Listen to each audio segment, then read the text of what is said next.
Welcome into another episode of Locked On Phillies. The Phils have won 2 straight, and last night was a gritty win.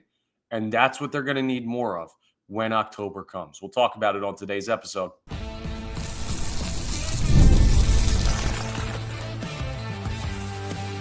You are Locked On Phillies, your daily Philadelphia Phillies podcast. Part of the Locked On Podcast Network, your team every day.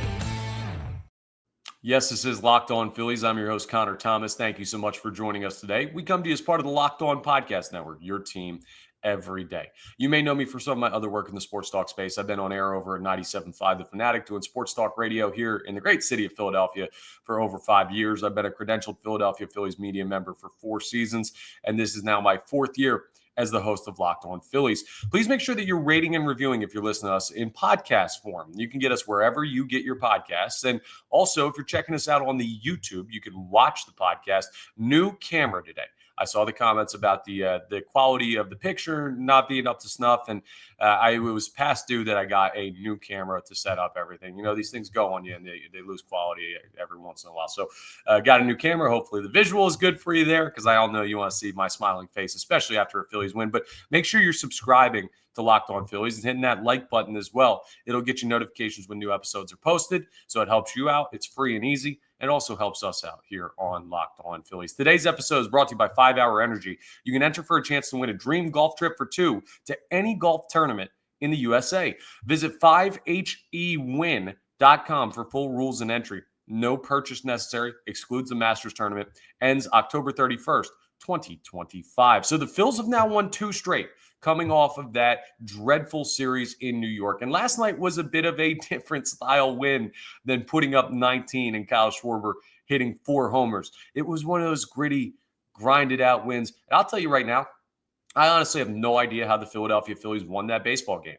I said as much in my short reaction video last night, and I'll kind of expand on that point in today's episode. We're also going to talk about why last night was a great example of why Ranger Suarez cannot go to the bullpen.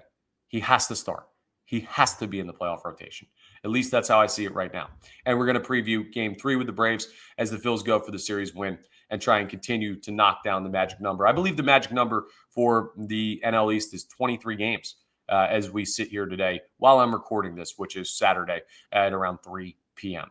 So let's start with last night's game, though. Because the Phillies, there were some wild numbers in last night's game that say, yeah, you should not have won that baseball game. You should have had no chance to win the baseball game. And it was tough too anyway. It took a late RBI by Alec Bohm in the bottom of the 8th inning, hitting the fly ball to the warning track that scored Kyle Schwarber from third. It took Nick Castellanos throwing out the go-ahead run at the time, but it would have ended up being the tying run with the Phillies scoring that run in the 8th. Matt Olson at home plate in the middle innings. Like, there were some big-time plays by the Phillies, but just look at the box score of this game, or I guess don't look at it. I'll read it to you. The Braves had 12 hits in this game and 1 run to show for it.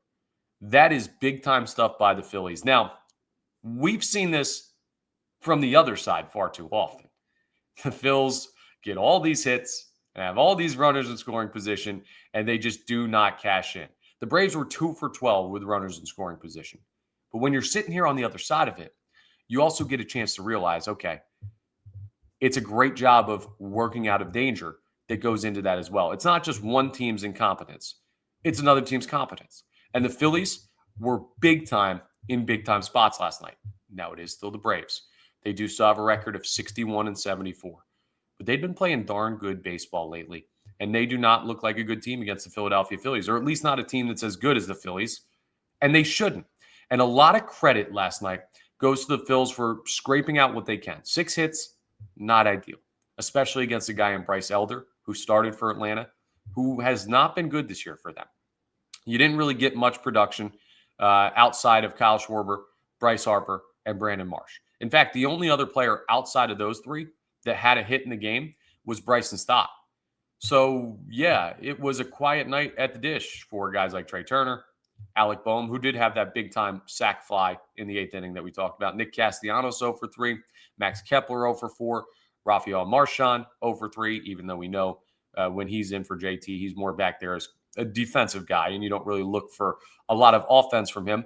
And you may see that and say, okay, they need to put together a better approach, especially when we talk about tonight's game, because you know who they got tonight. Yeah, it is NL Cy Young winner from the year 2024, Cristopher Sale. I don't know if he goes by Christopher. Chris Sale will be on the mound for the Braves versus Chris Sanchez. Dueling Chris's that we'll talk about later in the podcast episode today.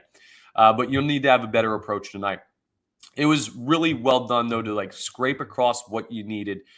And the other thing that was awesome to look at that deserves a lot of credit when it comes to what the Phillies did well in last night's game, take a look at the numbers from the bullpen. I know I keep saying take a look. Like I'm not going to read them to you. David Robertson comes in the 6th inning after Ranger Suarez goes 5 and gives up 10 hits, but only 1 earned. Robertson, clean inning, 1 strikeout. Matt Strahm, 1 hit allowed, 1 walk allowed, dances out of danger, doesn't give up a run in his inning. Orion Kerkering, this is what I'm telling you.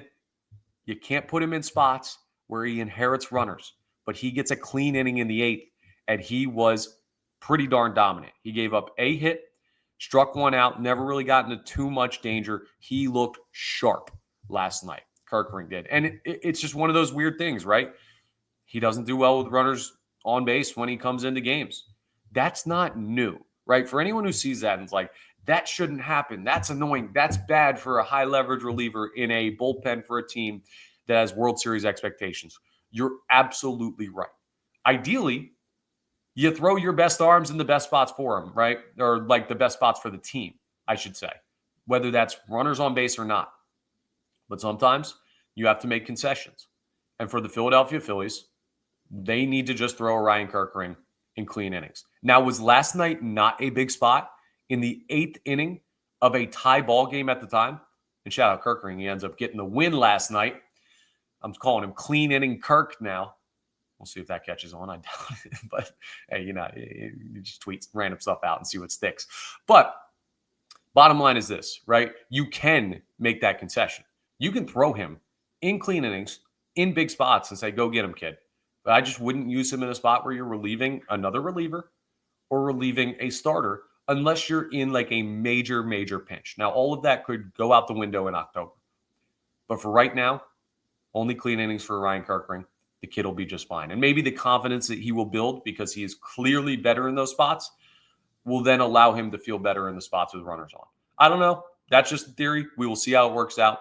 But I liked what he had last night. And then Joan Duran in the 9th inning.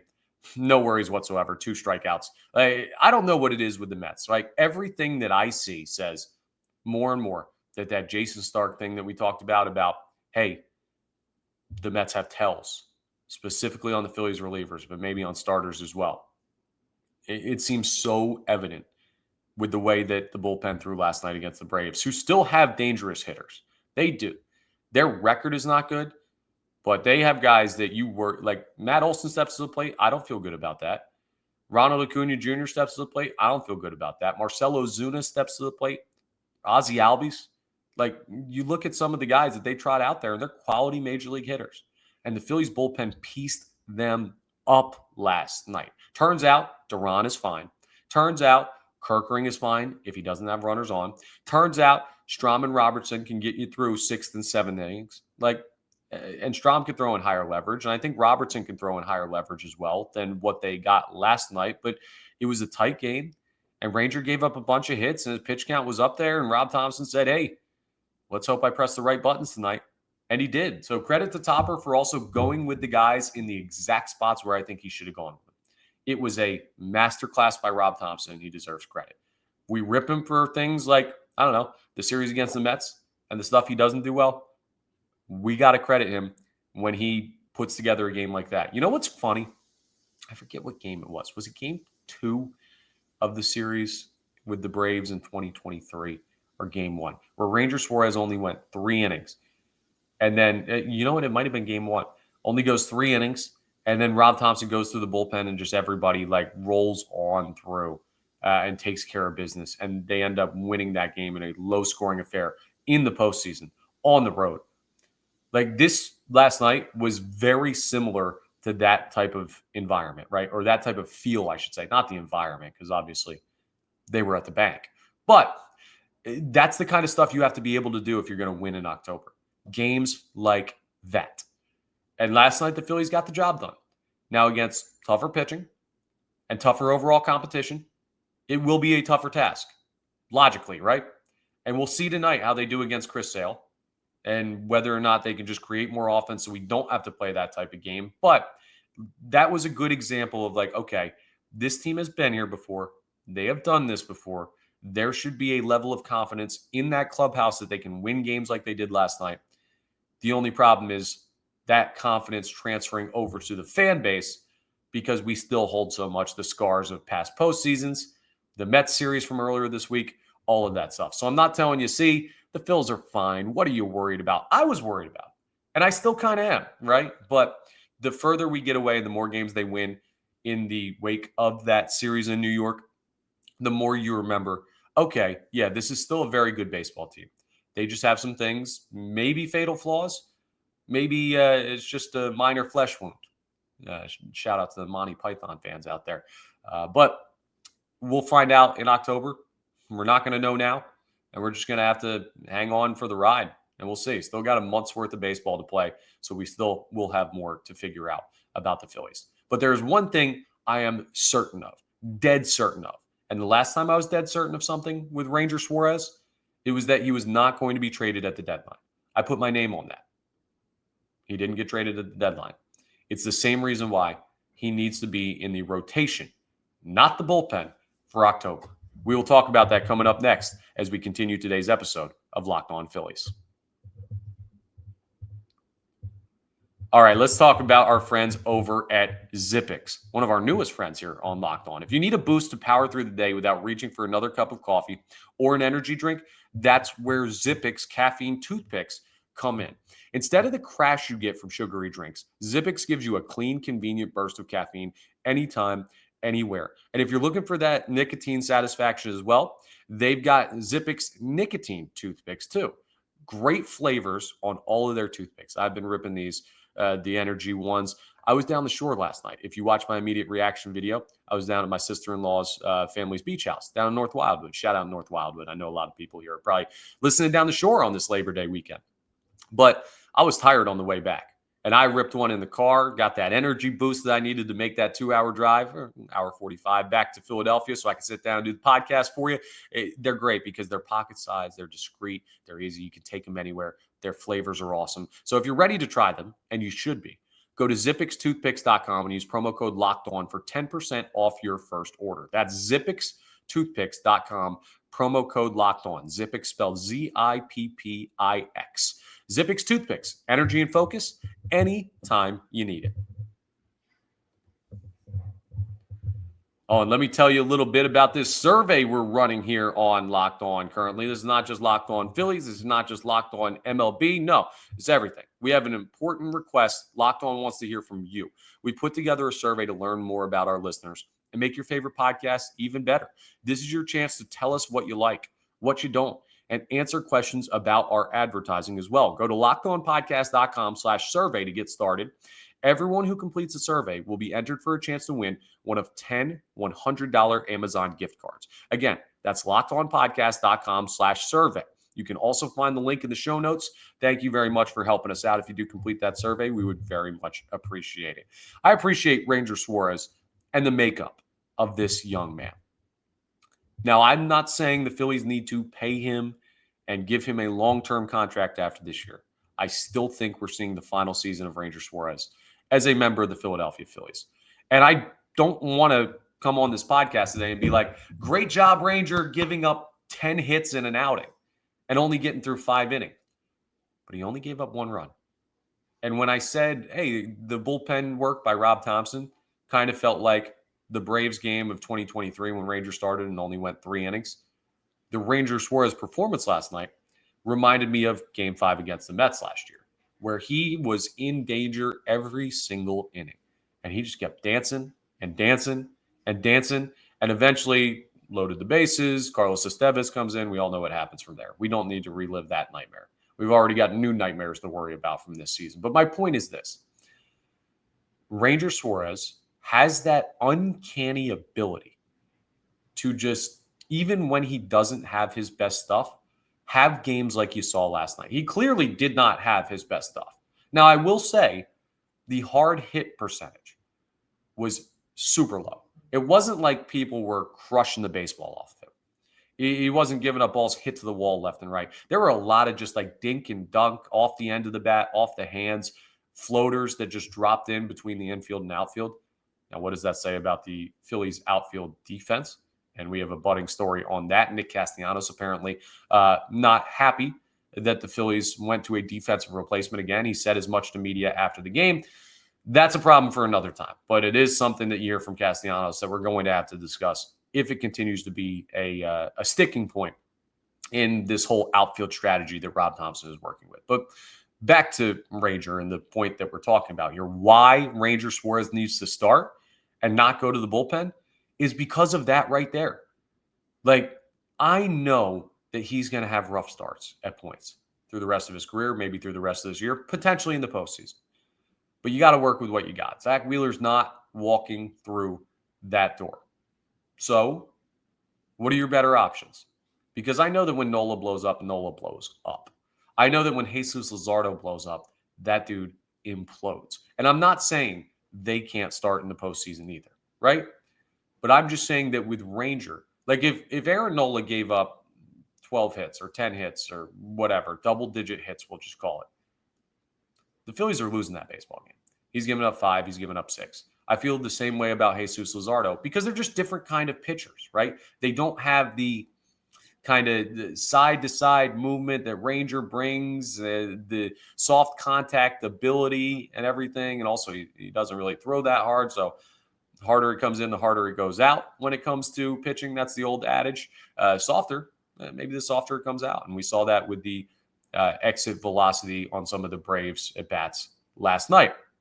But I want to go to battle with that guy, right? Ranger Suarez is a dude that if he's on my team, I want him starting a game in the postseason because I don't know if his stuff really, with where his velocity's been at in the second half of the season, plays up all that much out of the bullpen. We see David Robertson getting guys out in the low 90s, so it's possible. But David Robertson also has years and years of bullpen experience and postseason experience, right? So that's a guy where you say, okay, he's done it for a while. I'd rather keep Ranger in the starting rotation because I know that when he doesn't have his best stuff, I still have a chance.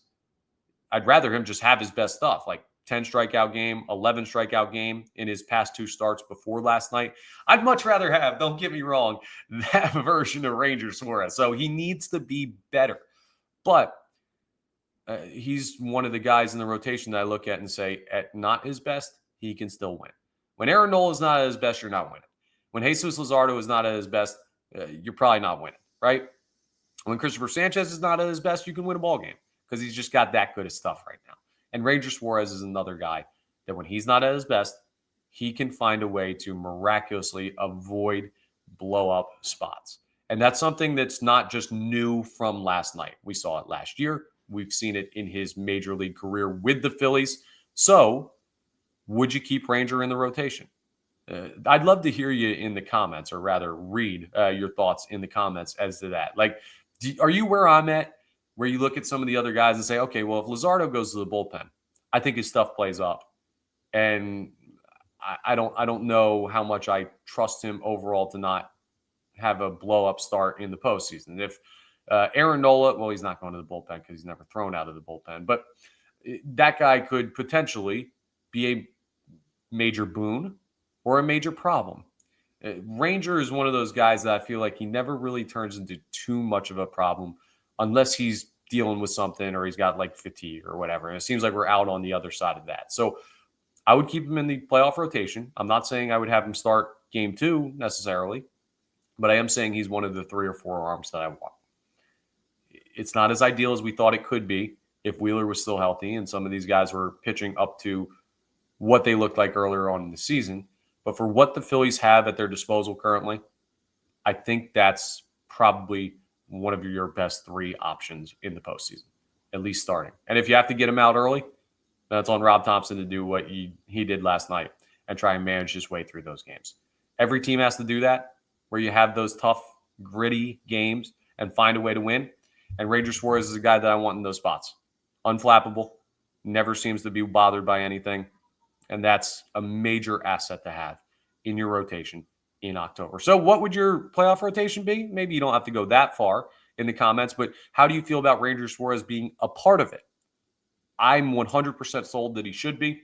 And I don't think anything I'm seeing the rest of the way is going to change that unless we have like a major velocity dip, some type of injury, knock on wood, like anything that's obviously extenuating circumstances.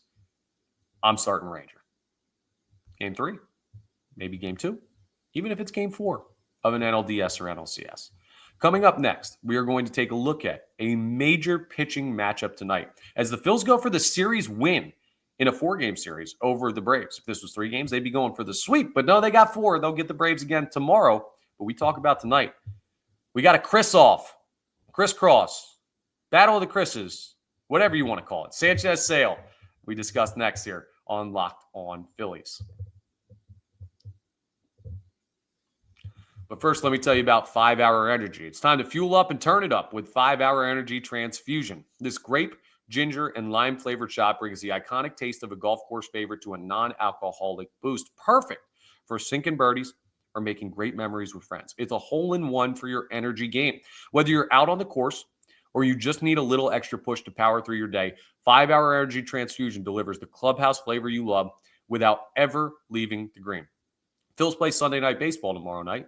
So I'm going to get out on the course tomorrow morning, and I'm going to bring with me the samples they sent us from 5-Hour Energy of their transfusion flavor because I'm going to need that energy. I'm going to need to play well, and it gives you just the right perfect boost, and it's got that golf course taste. If you've ever had a transfusion on the golf course, you know it just says golf.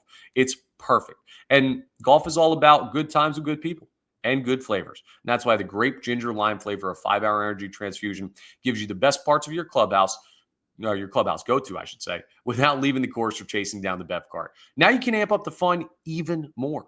Just buy, snap, and enter for a chance to win a dream golf trip for 2 to any golf tournament in the USA. What a great opportunity. Tee up that trip. Visit 5hewin.com for full rules and entry. No purchase necessary. Excludes the Masters tournament. Ends October 31st, 2025.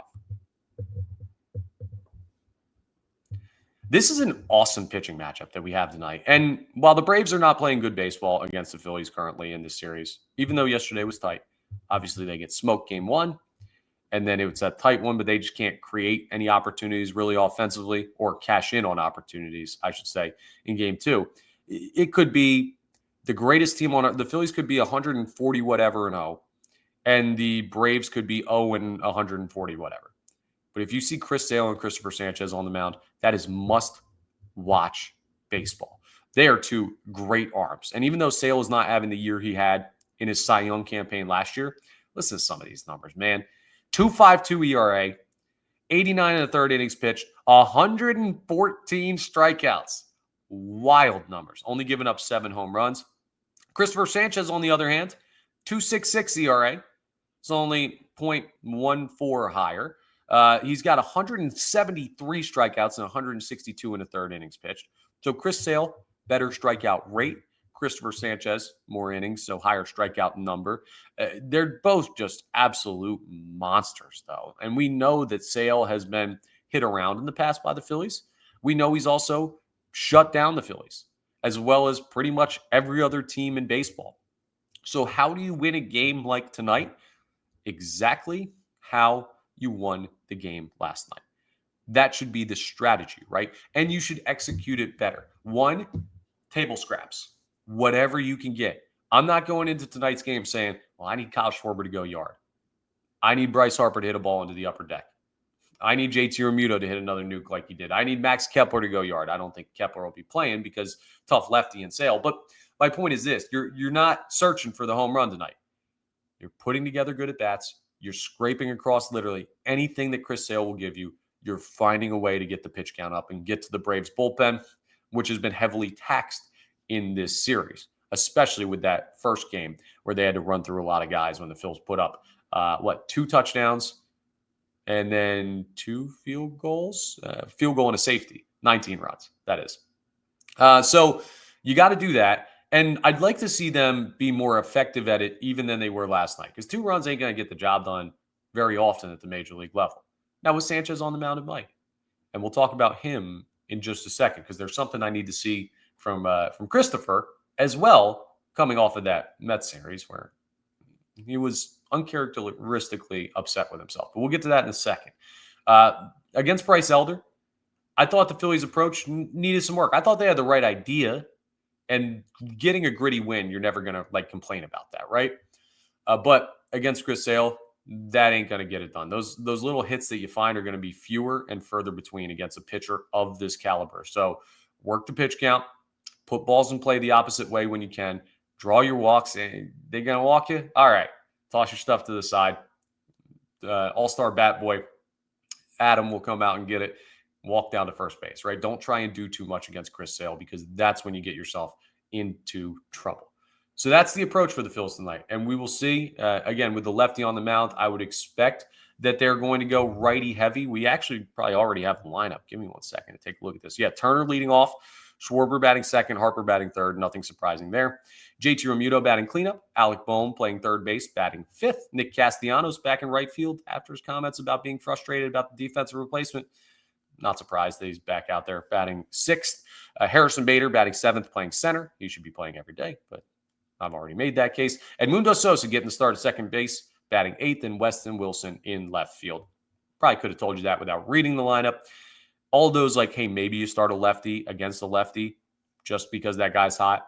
That all goes out the window when it's Chris Sale. This dude is just impossible to hit if you're a left-handed hitter. So that's how the Phillies are setting up, and we're going to need some of those righties. Boehm, Castellanos, Bader, Sosa, Wilson are going to need to be big for the Phillies tonight in putting together good at-bats, because the righties are the ones with the best chance against Cristopher Sale. Now, let's talk about Sanchez, because this will be a really intriguing start for him too.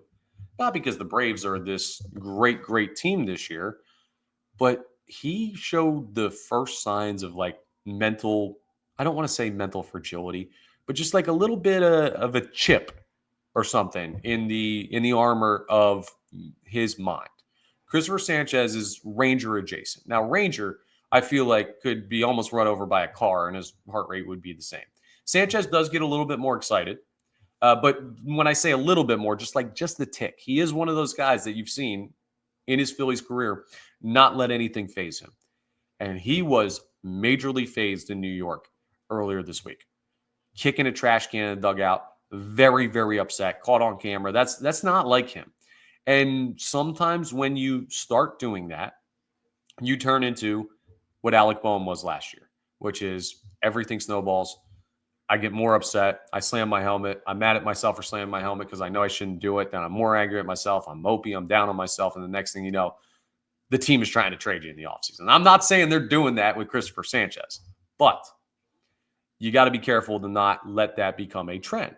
On the other hand, we had a moment earlier this year where Edmundo Sosa, I think it might have been a series against the Cardinals or something. I don't remember exactly the series, but he was slamming his helmet. Bryce Harper was like, yo, that's not you. We don't do that here, which you kind of do that here. But anyway, Sosa got right back to himself. He's been productive. He never really lost it. So snapping out of it quick is very important. And that's why I'm watching Cristopher Sanchez, not just ability tonight, body language, what he does in the dugout. Does he seem like he's down on himself? Does he seem like he's back to his regular self? Because I can't have him walking off the mound being all ticked off. You're the ace of the staff now, all right? When was the last time you saw Wheeler throw a glove, slam his hat, kick a trash can? And he's had rough starts. You can't do that when you're the top of the rotation. Other guys take their cue from you. You are now the leader of this pitching staff, or at least the rotation. And I'm not saying grow up and act like it, but in some ways I kind of am. And I don't have doubts that he's going to be able to handle that, right? I think he's ready. But he's got to prove that. It's like the Kyle Schwarber comments after the Mets series where he says, we're going to bounce back. This isn't going to faze us. Well, it's one thing to say it. It's one thing to do it. And tonight, we get to see if Cristopher Sanchez can do it. A 6:05 p.m. start from Citizens Bank Park, a monster pitching matchup, a chance to win a series. This is fun late August baseball. And we're getting just very, very close to September. Only another day in this month before we We get into the month that starts the MLB postseason. Yeah, it starts in September this year at the end. So it's only going to get hotter from here for the Philadelphia Phillies. It's only going to get tougher, but that's why we're here for you, to break everything down. So thank you so much for joining us on today's episode of Locked On Phillies. Please make sure you're rating, reviewing, subscribing to the YouTube, all that great stuff that really helps us out here on Locked On Phillies. We are part of the Locked On Podcast Network, your team every day. And guess what? I'm going to have a special Sunday episode for you because I'm working Monday at the radio station. Labor Day, I mean, you enjoy it, but I'll give you more good content to listen to while you're rolling around having Monday off or going down the shore, whatever you're doing. So I will talk to you tomorrow on the next episode of Locked On Phillies.